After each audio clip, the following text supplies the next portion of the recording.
E aí, pessoal, tudo bem? Espero que sim. Mais uma notícia sensacional. Mais uma vez eu venho aqui, muito feliz, trazer mais uma vitória judicial, processo protocolado pós-decreto, no Tribunal de Nápoles. Então, apertem os cintos, sensacional. Vou explicar para vocês o que eu entendi. Lembrando que eu vou deixar na descrição do vídeo o vídeo do advogado Jimmy Mendrone, que explicou sobre essa sentença. Essa sentença não foi dele, mas ele fez a explicação também, então eu peço que vocês assistam o vídeo, porque ele é advogado, eu não sou, Eu dou apenas a minha opinião aqui. Beleza? Então, vamos lá. Mas antes, quero fazer aqui os nossos agradecimentos. Quero agradecer muito aos membros do canal. Meu muito obrigado, vocês são os patrocinadores aqui do canal, nós não temos patrocinador nenhum de fora, só os nossos membros, isso me deixa muito feliz. Lembrando, você que é membro, você tem acesso à parte VIP do nosso Discord é aberto a todos, mas a área do Europando, somente quem assina o canal. E também, muito importante aqui, lista de planejamento, vai salvar vocês de entrar em muita enrascada, seja se você vai se mudar para a Europa, outro o país, ou quer saber se você está fazendo o seu planejamento aí certo na vida, com certeza eu vou te ajudar, tá bom? Falado isso, quero agradecer a todo mundo que comenta, todo mundo que dá like no vídeo. Se você comenta e dá like, por um acaso não é inscrito no canal, aperta aí no inscrever, porque o YouTube vai entregar os nossos vídeos para mais pessoas e com certeza vai ser muito bom, porque nós vamos salvar muita gente de se meter em enrascada, tá bom? Então, vamos lá.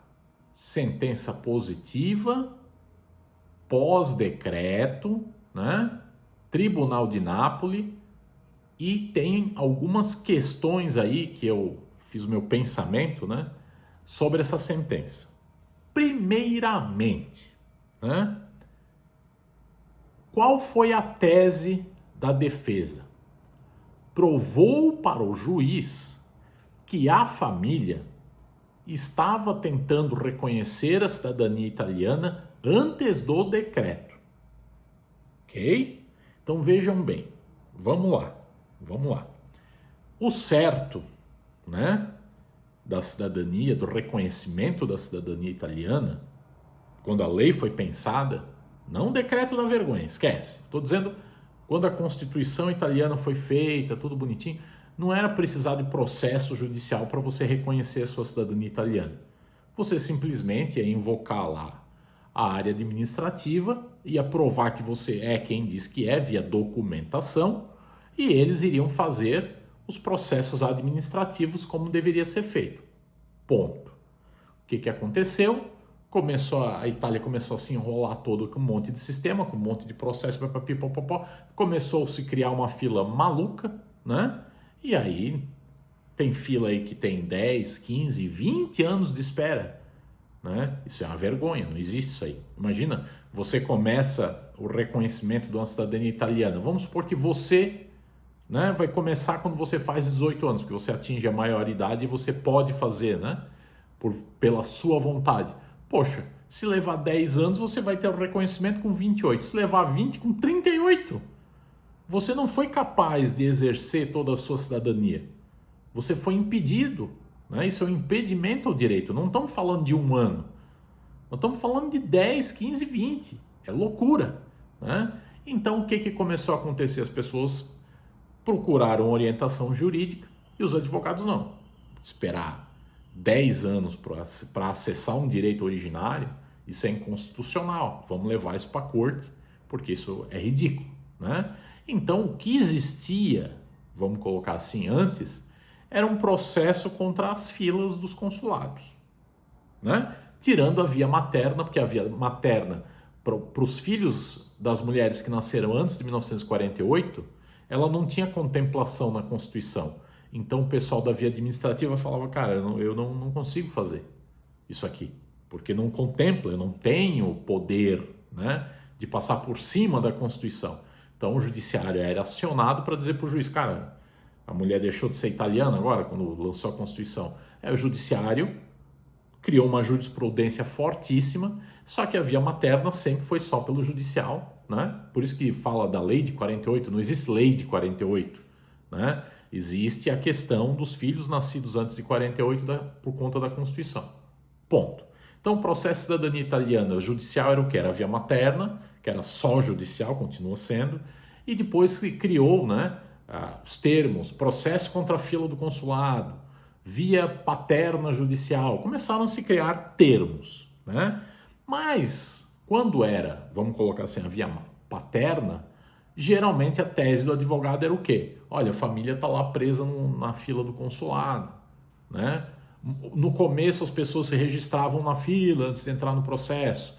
Depois a coisa foi amadurecendo, nem precisava se registrar nas filas, porque você provava para o juiz, olha, eu nem me registro numa fila que leva 10 anos, para que eu vou lá me registrar? Aí o juiz olhava e falava, caramba, 10 anos para você conseguir? Não, isso aqui está errado. Eu declaro você cidadão italiano, você me provou aqui via documentação e acabou. Pois bem, essa família provou para o juiz desta vez que ela estava tentando fazer todo o reconhecimento, né?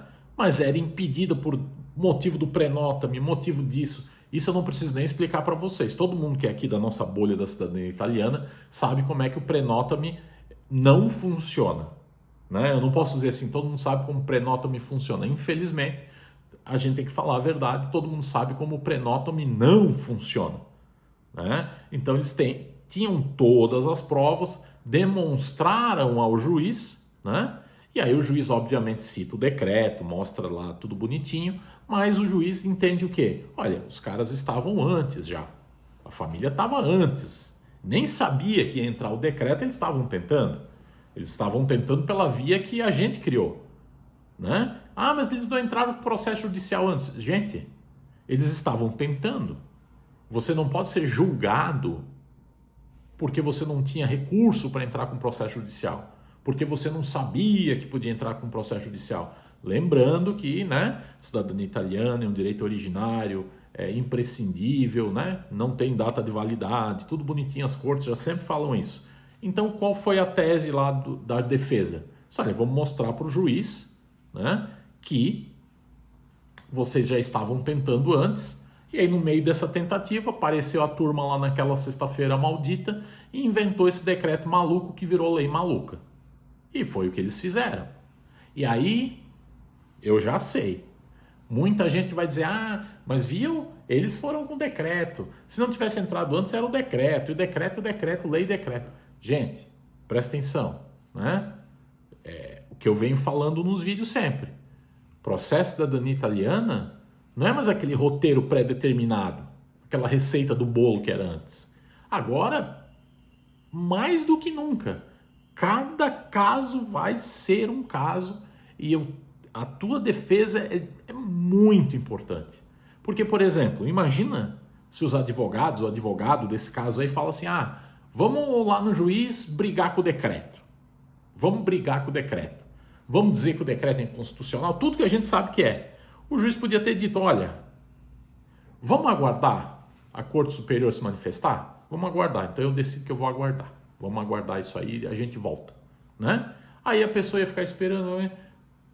Para que jogar no hard? Né? Com certeza foi isso que a defesa fez. Meu Deus, nós temos todas as provas que vocês estavam tentando e a Itália impediu vocês. Vocês queriam entrar numa porta que é de direito, a fechadura estava estragada e o cara falou, não funciona a fechadura. Aí o cara vai dizer, a culpa é minha? A Itália tem a obrigação de dar fechadura e está funcionando. E eles têm a obrigação de apresentar a documentação. Eu estava tentando apresentar a documentação, você não deixa. Aí no meio aparece o ministro e os barcos com essas leis malucas. Pronto, o juiz entendeu, chablau, deu uma sentença curta e grossa, reconheceu todo mundo como italiano e acabou. Isso quer dizer, ah, mas se eu não tenho provas que eu estava tentando entrar no prenotame antes, eu não vou conseguir? Você tem que consultar um advogado e apresentar teu caso para ele. Né? Ah, mas eu tenho prova aqui que eu fiz isso, isso e aquilo. O advogado vai analisar tudo isso e vai decidir qual é a melhor tese para se aplicar.